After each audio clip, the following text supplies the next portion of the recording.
નમસ્કાર. પૂર્ણ પુરુષોત્તમ ભગવાન શ્રી કૃષ્ણના ચરણોમાં વંદન. ડિવાઇન નામ જ ડિવાઇન છે અને ડિવાઇન વાતાવરણ ઉત્પન્ન થયું છે ત્યારે આજના ત્રિદિવસીય કાર્યક્રમની અંદર ત્રીજા દિવસે ઉપસ્થિત થોડીક ક્ષણો પહેલા આપણી વચ્ચેથી વિદાય લીધેલા એવા આદરણીય ડીઓ જયેશભાઈ સાથે પધારેલ ભાઈ શ્રી રોહન. ડિવાઇન નું જે ડિવાઇન છે, બે ડિવાઇન છે મારી આજે. હું કેટલો નસીબદાર વ્યક્તિ, તમે જુઓ તો ખરા. આજે બે ડિવાઇન મારી બાજુમાં છે. એક ડિવાઇન પ્રેમચંદભાઈ લાલવાણી માટે જોરદાર તાળી થઈ જાય. મારી બાજુ ડિવાઇન આ બાજુ, મેં કે આ બાજુ બેસો. બીજું ડિવાઇન છે શાંતિલાલભાઈ શાહ, જોરદાર એના માટે તાળી થઈ જાય. બંનેના પરિવારના તમામ સદસ્યોને જે કરતા હરતા છે એવા આદરણીય ભાઈ શ્રી મુકેશભાઈ, ભાઈ શ્રી મનીષભાઈ, ત્રણે ત્રણ આદરણીય આચાર્ય મિત્રો. બધાના નામ લઈશ તો સમય બહુ ઓછો આપ્યો છે, એટલા માટે પ્રેમચંદભાઈ કે તમે ઊભા તમે કે કટ નહીં કરતા, તમારે જે બોલવાનું તે બોલજો જ બોલજો. તો મંચ ઉપર તમામ મહાનુભાવો, મેઘાબેન, તમામ આદરણીય શિક્ષક મિત્રો, મારી દીકરી શિવાની, તમામ વાલી મિત્રો, કેટલાક તો દાદા દાદી પણ આજે ઉપસ્થિત છે, તમામ નાના વલ્લા દીકરા દીકરીઓ. આજનો કાર્યક્રમનું વાતાવરણ એટલું સુંદર છે, તો મને બે ત્રણ વાત જે બહુ ઉચિત છે કાર્યક્રમના અનુરૂપમાં તે કહેવાનું મન થાય છે. તે પહેલા એકવાર જોરદાર તાળી તમારા બાળકો માટે પાડી લો યાર. નિરાશ થઈને કેમ બેઠા છો? ઉત્સાહથી બેસો ને. પેલું સ્વાગત ગીત જે રજૂ કર્યું ને, એમાં જે પેલા નાના નાના બાળકો હતા તે તો તમે જોયું, કેટલા ક્યુટ, કેટલા નિર્દોષ. એકવાર જોરદાર ઓર તાળી પાડી દો. તમારી તાળી આ બાળકોને પ્રેરણા અને પ્રોત્સાહન આપે છે.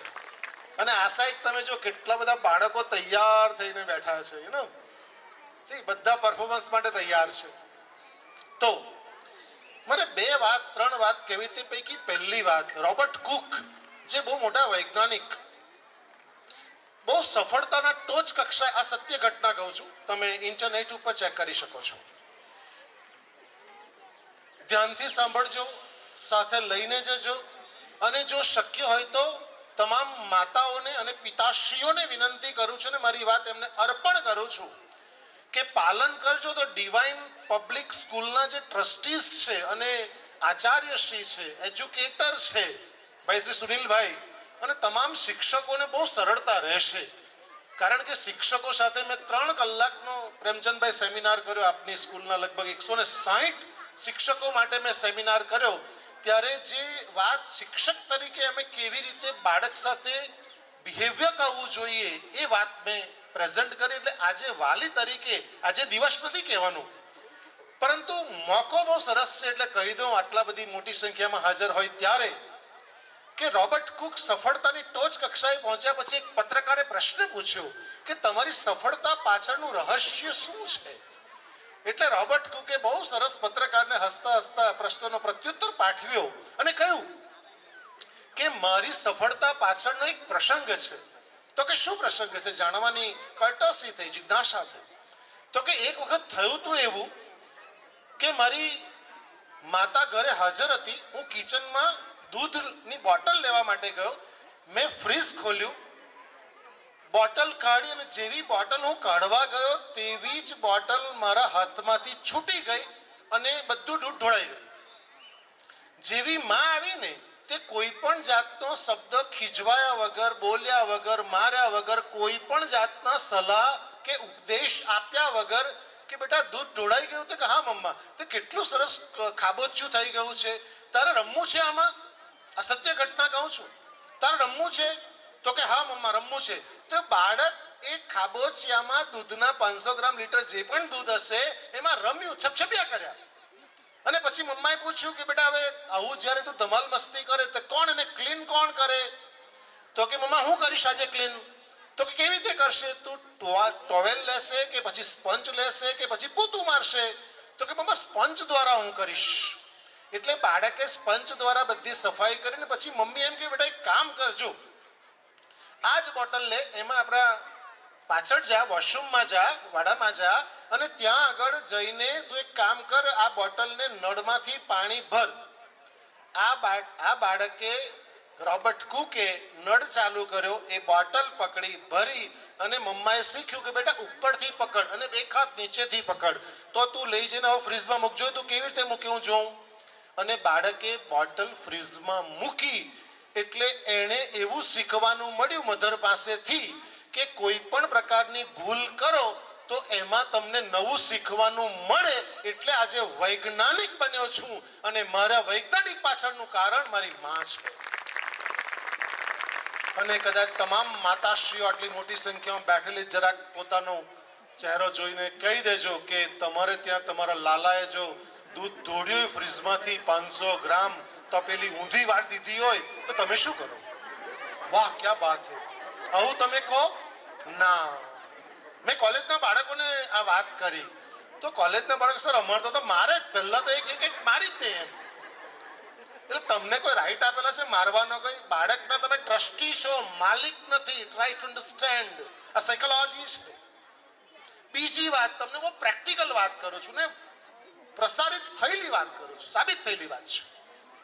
થોમસ આલ્વા એડિશન 1093 શોધો વિશ્વમાં આજ સુધી કોઈ સાહેબ વૈજ્ઞાનિક નથી થયો કે 1093 શોધો પોતાની પેટેન્ટ કરાવી હોય.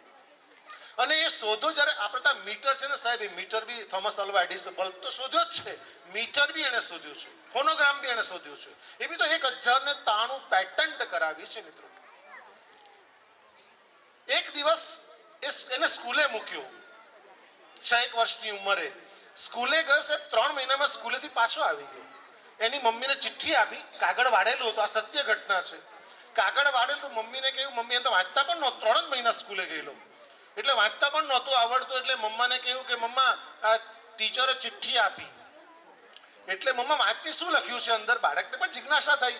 એટલે એની મમ્મીએ સાહેબ વાંચ્યું કે બેટા તારી ચિઠ્ઠીમાં તારી ટીચરે એવું લખ્યું છે કે તમારો છોકરો બહુ જ ટેલેન્ટિવ છે અને એટલો બુદ્ધિઆંક એટલો ઊંચો છે કે અમે ભણાવી શકીએ, અમારી પાસે કોઈ ક્વોલિફાઈડ શિક્ષકો નથી, એટલે મહેરબાની કરીને તમે જ એને ભણાવો. અને એની માએ એ બાળકને થોમસ આલ્વા એડિશનને થોમસને ભણાવ્યો. મિત્રો સફળતાની ટોચ કક્ષાએ હતો, અને જ્યારે એક દિવસ કંઈ જૂની બધી વસ્તુઓ યાદમાં બેઠો, જૂની વસ્તુઓ શોધવા માંડ્યો, ત્યારે પેલું કાગળ મળ્યું, ચિઠ્ઠી મળી, જે ટીચરે લખી આપેલી તે ચિઠ્ઠી મળી. અને થોમસ આલ્વા એડિસન આજ તો પૂર્ણપણે વાંચી શકતો હતો. એટલે એને વાંચી કે તમારું બાળક ઠોઠ છે, ડફોડ છે, એને કશું આવડતું નથી, પૂછપૂછ કરે છે, અડધો બેરો છે, અહીં ભણવા માટે સ્કૂલમાં લાયક નથી. મિત્રો મારે ડિવાઇન પબ્લિક સ્કૂલમાં જે બેઠેલી તમામ માઓ છે તે આવી માં જોઈએ છે. બાળકને પ્રેરણા, પ્રોત્સાહન અને પ્રેમ આપવાની જરૂર છે. ટોકવાની અને સરખામણી કરવાની કાંઈ જરૂર નથી. અને મોટે ભાગે જે આપણે કરીએ છીએ, આપણે ભૂલ જે કરીએ છીએ એ આ જ ભૂલ કરીએ છીએ કે હંમેશા બીજા બાળકો સાથે સરખામણી કરીએ છીએ. એક સ્કૂલમાં મારા બાળકો ભણતા સાહેબ, તે સ્કૂલની અંદર એક દિવસ હું ગયો, રિઝલ્ટ અઠવાડિયાની એક્ઝામ લેતા સાહેબ. વત્સલ સર સાચી વાત છે. તો એક એના મમ્મા આવ્યા, હું મારે બાળકનું જે રિઝલ્ટ આવ્યું તો જોઈને પછી નીકળ. ત્યાં એની બીજા બાળકની માં આવી. એણે ક્લાસમાં 50 કે 40 છોકરાઓની વચ્ચે માએ બાળકને થાપટ મારી કે જોની તને ખબર નથી પડતી, 50 માંથી તું 40 માર્ક લાવ્યો, આ 49 માર્ક લાવ્યો. How to compare? ગુલાબ એ ગુલાબ છે, મોગરો એ મોગરો, ચંપો એ ચંપો. તમે કેવી રીતે કમ્પેર કરી શકો? મને સમજ નથી પડી. સાયકોલોજી સ્પષ્ટ ના પાડે છે. અને ત્રીજી મહત્વની વાત, જે તમે બોલો છો ને, સાયકોલોજીનો બહુ મહત્વનો નિયમ છે સાહેબ. એકાદ દિવસ પેરેન્ટિંગ માટે રાખો યાર. તમે સાયકોલોજીનો બહુ જ મહત્વનો નિયમ કે તમે જે કહો છે તે નહીં, તમે કરો છો તે બહુ મહત્વનું છે. બાળક તમને વિઝ્યુલાઇઝ કરે, તમને જુએ છે કે તમે કેવી રીતે બિહેવ કરો છો ઘરની અંદર, કેવી રીતે બોલો છો. અને મિત્રો કહેતા દુઃખ થાય છે કે હાર્વર્ડ ડોક્ટર લીજે એક સંશોધન કર્યું હાર્વર્ડ યુનિવર્સિટીમાં કે જે બાળકોને બાળપણમાં પ્રેમ પ્રાપ્ત થયો નથી, એ લોકો 35 થી 40 વર્ષની ઉંમરે મહારોગોના ભોગ બન્યા છે. આ સત્ય બાબત છે. મિત્રો ત્રીજી વાત, એક બ્રાહ્મણ, કદાચ તમને ખબર હશે, બ્રાહ્મણને દાનમાં ગાય મળી અને ગાય લઈને એક ગામથી બીજે ગામ જતો હતો અને વચ્ચે જંગલ આવ્યું. ત્રણ ચોરે નક્કી કર્યું કે બ્રાહ્મણ પાસે આપણે ગાય પડાવી લેવી છે, પાક્કી વાત છે. તો બ્રાહ્મણ તો હોશિયાર, એમ તો ગાય થોડી આપી દે. એટલે એ લોકોનો પ્લાન બનાવ્યો. પ્લાન મુતાબિક એક ચોર જંગલના નાકે ઉભો રહ્યો, ફર્સ્ટ જેવો દાખલ થાય તેવો, અને બ્રાહ્મણે કહ્યું, બામણ, પેલા ચોરે કીધું, બામણ તું આ ગધેડું લઈને ક્યાં જાય છે? ધ્યાનથી સાંભળજો. બ્રાહ્મણ કહે છે, બહુ કોન્ફિડન્ટલી કહે છે કે તું આંધળો છે, તને દેખાતું નહીં, આ ગાય છે, ક્યાં ગધેડો છે? તો કે મારે શું, આગળ જશે તો ખબર પડશે. પ્લાન મુતાબિક વચ્ચે બીજો ચોર ઉભો રહે છે. બીજો ચોર કહે છે કે મહારાજ, આ શું લઈને ચાલ્યા છો? આ ગધેડાને ક્યાં લઈને જાવ છો? આ વખતે જેટલો કોન્ફિડન્સથી પહેલી વખત જવાબ આપેલો એટલો કોન્ફિડન્સથી જવાબ ન આપી શક્યો, કારણ કે બીજો માણસ તો આવું નહીં બોલે. હજી પણ એને દેખાય તો ગાય જ છે, છતાં પણ હવે ગધેડું દેખાય છે ગાયની અંદર, કે બે માણસ તો ખોટું નહીં બોલે. ત્રીજો ચોર કશું જ બોલ્યા આગળ આગળ નીકળી જાય છે. ત્રીજો ચોર, પંડિતજી, આ સરઘસ ગધેડાનો લઈને ક્યાં જાઓ છો? તમે બ્રાહ્મણ છો, યજ્ઞ યાગ તમારી પાસે પૂજા પાઠ લોકો કરાવે છે, યજમાન લોકો, અને તમને જો ગધર્વ સાથે જોશે તો તમને આવતીકાલે દાન દક્ષિણા આપશે કોણ? અને બ્રાહ્મણ આ વખતે આંખ ચોડીને હજી પણ જુએ છે, અને હજી પણ ગાય દેખાય છે, પણ હવે સ્પષ્ટ મુકેશભાઈ એને ગાયમાં ગધેડું દેખાવા માંડ્યું. મિત્રો, એ વિચારે છે કે આજે ખરેખર મને તો ગાય હજી દેખાય છે, પણ જો આ ત્રણ માણસ ખોટું નહીં બોલે, એટલે ત્રણ વખત જે એક જ વાત કરી ખોટું નહીં બોલે, એટલે ગાય ત્યાં મૂકીને જતો રહે. ચોર પ્લાન લઈને જતા રહે છે. મિત્રો, સાયકોલોજી એવું કહે છે, મનોવિજ્ઞાન એવું કહે છે કે ત્રણ વખત આવું કહેવાથી જો બ્રાહ્મણ જેવો બ્રાહ્મણ હોશિયાર જો ગાય મૂકીને જતો રહેતો હોય, તો તમે તો બાળકને કેટલા બધા નેગેટિવ શબ્દ બોલો છો. તમે તો બાળકને કશું તને આવડતું નથી, અક્કલનો છાંટો નથી, ઠોઠ છે, બુદ્ધિ વગરનો છે, ચાલતા નથી આવડતું, ખાતા નથી આવડતું. મેં લગભગ 50 સાહેબ શબ્દ કાઢ્યા હવે દક્ષિણ ગુજરાતના આપણા, કે કેવા શબ્દ માઓ અને પપ્પાઓ બોલે.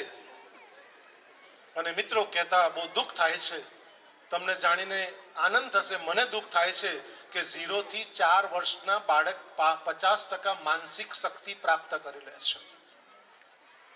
અને એ જે 0 થી 4 વર્ષમાં તમે જે નુકસાન કરો છો ને, જિંદગી ભર એ બાળક ભરપાઈ નથી કરી શકતું. ગેરંટી સાથે કહું, ઉદાહરણ આપીને પ્રેક્ટિકલી સાબિત કરી શકું છું હમણાં.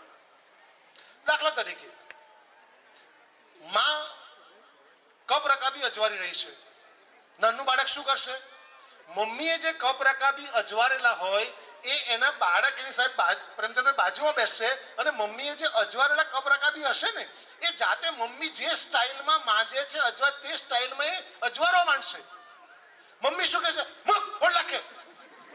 બસ આ ડર ઘૂસી ગયો. આજે કેટલી માતા બહેનો બેઠી છે, યંગ દીકરીઓ પણ બેઠી છે, પણ એ જ્યારે કાચના વાસણ માનશે બહુ સોફ્ટલી, બહુ ધીમે ધીમે માનશે, કારણ કે 0 થી 4 વર્ષમાં ઘૂસી ગયેલો ડર. આવા તો 1000 ને એક ઉદાહરણ છે, પણ આજે પ્રસંગ નથી કહેવાનો. પણ તમે જ્યારે સ્પેશિયલી આ સ્કૂલ જો ઇન્વાઇટ કરે તો ચોક્કસ આવજો. મને તો બહુ જ ગમશે તમારી સાથે કોમ્યુનિકેટ કરવાનું અને 1 to 1 કરવાનું. તમારો કોઈ બી પ્રશ્ન હશે, એક પ્રશ્નના જવાબ હું આપીશ. કે બાળક તોફાન કરે, મસ્તી કરે, તો તોફાન મસ્તી બાળક નહીં કરશે, તમે કરશો યાર. મને સમજાય નહીં હજી. અમારું બાળક તો સાહેબ બહુ તોફાન કરે, તો બાળક જ તો તોફાન કરે ને. તમારથી તોફાન થાય છે, મારથી તોફાન થાય છે, ઈચ્છા હોય તો બી નહીં થઈ શકે.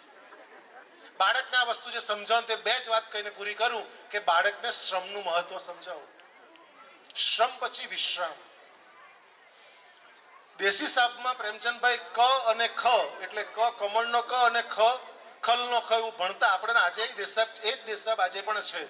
તો આજે જરૂર એને રિનોવેટ કરવાની જરૂર છે. ડીઓ સાહેબ જતા ને, બાકી હું સજેશન મૂકતે એમને કે આજે રિનોવેટ કરવાની જરૂર છે, કે બાળકને ક કમળનો ક નહીં, ક કમાવવાનો ક અને ખ ખાવાનો ખ શીખવો, તો બાળક કાલે શીખશે. અને તમારા બાળક બહુ નાના હોય તો ઠીક છે, બાકી તમારું બાળક જો 7મામાં 8મામાં 9મામાં જો ભણતું હોય ને, તો એ બાળક પૂર્ણપણે એની માનસિક શક્તિ વિકસી ચૂકી છે અને ધારે તે કરી શકે છે. એના બે જ નામ દઉં ખાલી, વધારે પણ નહીં. તમે ઇન્ટરનેટ ઉપર ચેક કરી લેજો, ગૂગલ બાબામાં કે યુટ્યુબ પર ચેક કરી લેજો. તિલક મહેતા સાહેબ ગુજરાતનો છોકરો, મુંબઈમાં રહે છે. એ મેથ્સની ચોપડી રજાના દિવસે ભૂલી ગયો, તો પપ્પાને કીધું સાહેબ પપ્પા મેથ્સની ચોપડી મંગાવી આપો નહીં. તો પપ્પા કે દીકરા આજે તો કોઈ માણસ નથી કઈ મોકલવા માટે, બધું બિઝી છે કામ.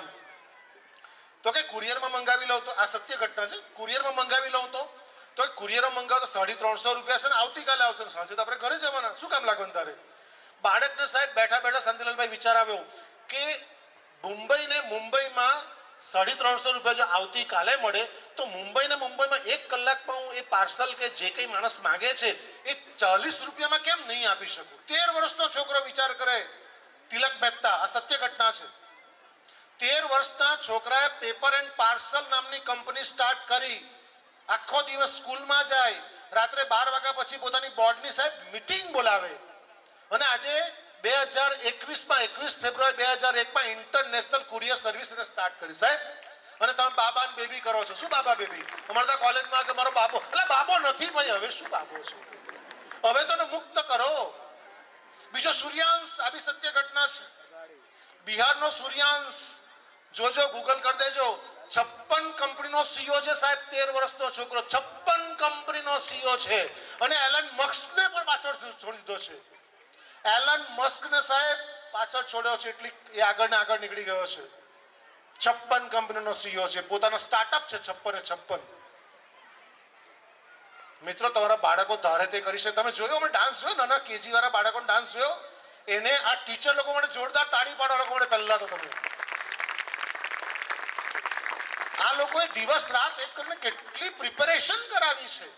અને તમારું બાળક ખીલ્યું કે નહીં ખીલ્યું અહીંયા તો છે ને, તમે બાળકને આ લોકોના ભરોસે છોડી દેજો અને તમે કરો તો ખાલી પ્રેમ, પ્રેરણા ને પ્રોત્સાહન આપજો. નેગેટિવ શબ્દ એક પણ આ ક્ષણ પછી બાળકને તમે કહેશો નહીં, મહેરબાની કરીને. ભગવાન રામની સોગંદ છે તમને જો કીધા છે તો. કારણ કે બોલ બોલ બોલ એટલું બધું બોલીએ છે બાળકને નેગેટિવ. અને કેટલાક મહેમાન આવે તો સાહેબ આપણે બાળકને ડેમો બનાવીએ છીએ.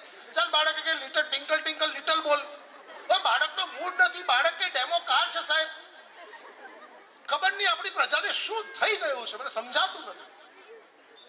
બાળકને કે 1 બોલ 2 બોલ. હું ઘણાના ઘરે હું કહું છું, જાઉં છું એટલે કહું છું તમને, એ કે આ મોટા છોકરાના સર એમ કે, હવે એને હું લેવા દેવા? હવે એને કે લેવા દે સાહેબ, મારી હાથે એને કાંઈ લેવા દેવા નહીં મળે. એ સોફા પર કૂદે, મહેમાન આવે ત્યારે સોફા પર કૂદે, મસ્તી કરે, કૂદવા દેજો. ડોરા ન કાઢતા. તમામ માઓને વિનંતી કરું, બધી માઓ ડોરા કાઢે, કીધો બે એમ કે અરે રમવા દેવ ને તમે યાર, શું કામ મગજમારી કરો છો?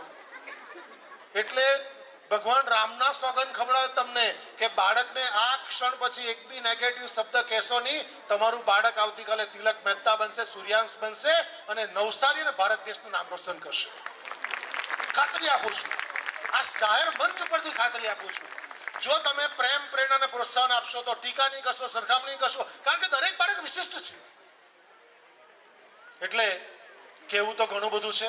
1 કલાક 2 કલાક 3 કલાક 4 કલાક 5 કલાક તમારી કેપેસિટી એટલું કહી શકું છું. પરંતુ આ કાર્યક્રમ એ બોલવા નથી. મેં મુકેશભાઈ સ્પષ્ટ ના પાડી હતી કે મને તો બોલાવતા નહીં કે તમારે પ્રેમચંદભાઈ પણ નહીં માને કે નહીં તમારે બોલવાનું જ છે.